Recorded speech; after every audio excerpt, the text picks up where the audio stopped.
नमस्तुभ्यं शैलसुता कामेश्वरी हरप्रिय नमस्तुभ्यं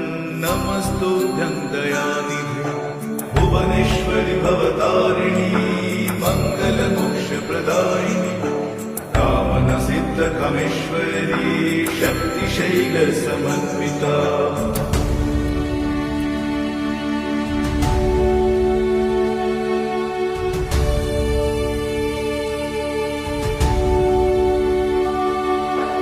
अधिष्ठात्री असमदेशे